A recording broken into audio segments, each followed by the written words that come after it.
જય Shri Krishna. Good morning. આજે એક સરસ વિડીયો લઈને તમારી સમક્ષ આવી છું કે પૂજામાં દેવી દેવતાઓને ફૂલ કેમ ચડાવાય છે.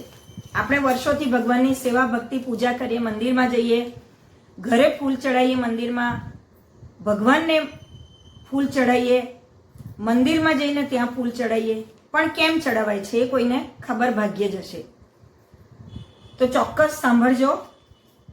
શ્રીમદ ભગવદ્ ગીતામાં ભગવાન શ્રી કૃષ્ણ કહે છે, પત્રમ પુષ્પમ ફલમ તોયમ યો મે ભક્ત્યા પ્રયચ્છતિ.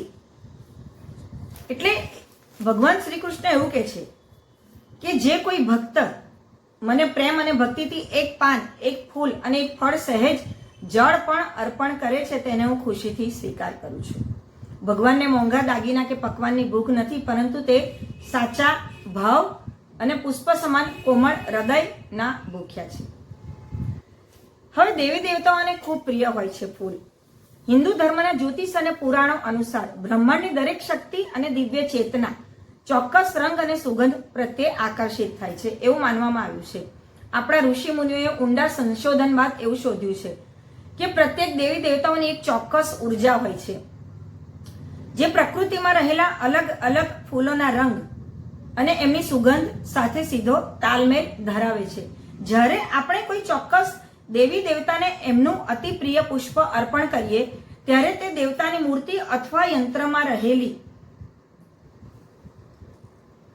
શક્તિ અતિ ઝડપથી જાગૃત થાય છે અને ભક્તની પ્રાર્થના સ્વીકારે છે. ભગવાન શિવને દેવોના દેવ મહાદેવ એમને કયું પુષ્પ પ્રિય છે? તો એમને કોઈ ભપકાદાર પુષ્પો નહીં, પરંતુ ખૂબ સાદા અને સરળ જેવા કે આકડાના ફૂલ, સફેદ ફૂલ, ધંતુરો, કનેર અને ખાસ કરીને બીલીપત્ર શિવજીને અત્યંત પ્રિય છે, કારણ કે તેઓ દેવોના દેવ મહાદેવ ખૂબ ભોળા છે અને વૈરાગ્ય પ્રિય છે.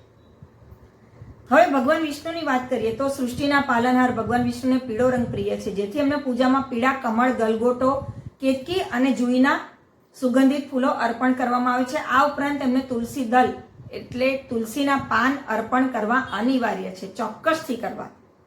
માતા લક્ષ્મીજીને લાલ કમળનું ફૂલ સૌથી પ્રિય છે. પૂજામાં ગુલાબી કે લાલ કમળ અર્પણ કરવાથી કે ગુલાબના ફૂલો કે લાલ કલરના પુષ્પ અર્પણ કરવાથી માતાજી ખૂબ પ્રસન્ન થાય છે. ભગવાન ગણેશજી, વિઘ્ન હરતા ગણેશજીને લાલ રંગના ફૂલો પ્રિય છે. એમાં લાલ જાસૂદનું ફૂલ એમને સૌથી વધારે પ્રિય હોય છે અને ગલગોટો પણ ચઢાવવામાં આવે છે. વળી દુર્વા વગર ગણેશજીની પૂજા અધૂરી ગણાય છે. માતા સરસ્વતી, જે જ્ઞાન, વાણીને કલાની દેવી છે, જે સફેદ વસ્ત્ર ધારણ કરે છે, એમની પવિત્રતા અને સાત્વિકતાના પ્રતીક સ્વરૂપે એમને સફેદ ગુલાબ, મોગરો અને ચંપા અને પલાશના એટલે કેસુડાના પીળા ફૂલ અર્પણ કરવામાં આવે છે. સંકટ મોચન હનુમાનજી, જેમને લાલ કેસરી રંગ અતિ પ્રિય છે, જે શિવજીના વંશ અવતાર છે, એમને આકડાના ફૂલની માળા ચડાવવાની અને લાલ ફૂલ ચડાવવાનું માનવામાં આવે છે. માતા દુર્ગા, નવદુર્ગા, શક્તિ અને સૌરભનું પ્રતીક હોવાથી માતાને લાલ રંગ પ્રિય છે, જેથી લાલ જાસૂદ, ગુલાબ, કનેર અને શંખ પુષ્પીના ફૂલો માતાજીને ચડાવવાથી નવગ્રહની પીડા શાંત થાય છે. ભગવાન કૃષ્ણ કાનાને સુગંધિત મનમોહક ફૂલો ખૂબ ગમે છે.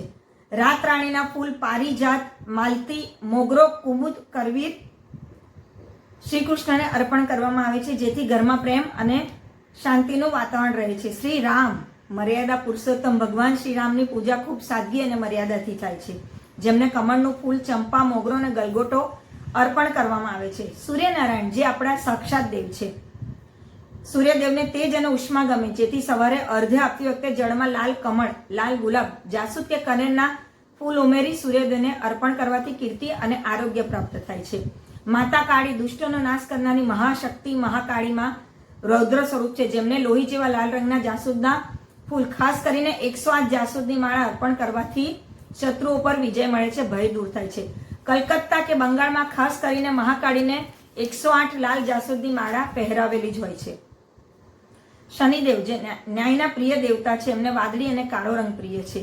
શનિદેવની કુદૃષ્ટિથી બચવા, શનિ નડતર દૂર કરવા પૂજામાં વાદળી રંગના ફૂલ, અપરાજિતા શંખપુષ્પી કે ભૂરા કમળ ચડાવવામાં આવે છે. ભગવાન કાર્તિકેય જેમને ચંપાના સુગંધિત ફૂલો અત્યંત પ્રિય છે જેથી એમને એ ચડાવવામાં આવે છે. દક્ષિણ ભારતમાં એમની પૂજામાં ચંપાના ફૂલનો વિશેષ ઉપયોગ થાય છે. કુબેર દેવ, ધન અધ્યક્ષ દેવ એટલે કુબેરજી, એમને પીળો ગલગોટો કે પીળું કમળ ચડાવવાથી આપણી આર્થિક તંગી દૂર થાય છે અને અટકેલું ધન પાછું મળે છે. માતા ગંગા, માં ગંગાને સફેદ રંગ પ્રિય હોવાથી નદી કિનારે એમની આરતી કરતી વખતે સફેદ ફૂલો, મોગરો અથવા ચમેલીના ફૂલ જળમાં પ્રવાહિત કરીને એમની વંદના કરવામાં આવે છે, જેથી વાતાવરણમાં આધ્યાત્મિક તરંગો તીવ્ર બને છે અને ભક્તની મનોકામના ઝડપથી પૂર્ણ થાય છે.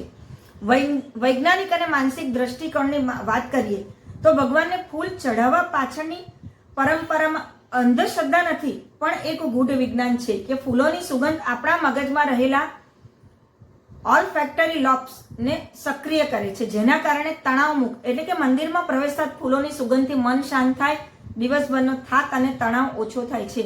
પૂજા સમયે મન સુગંધથી પ્રફુલ્લિત હોય ત્યારે ધ્યાનની એકાગ્રતા પણ વધે છે. હકારાત્મક વાતાવરણ બને છે, હાનિકારક બેક્ટેરિયાનો નાશ થાય છે, વાતાવરણ શુદ્ધ બને છે.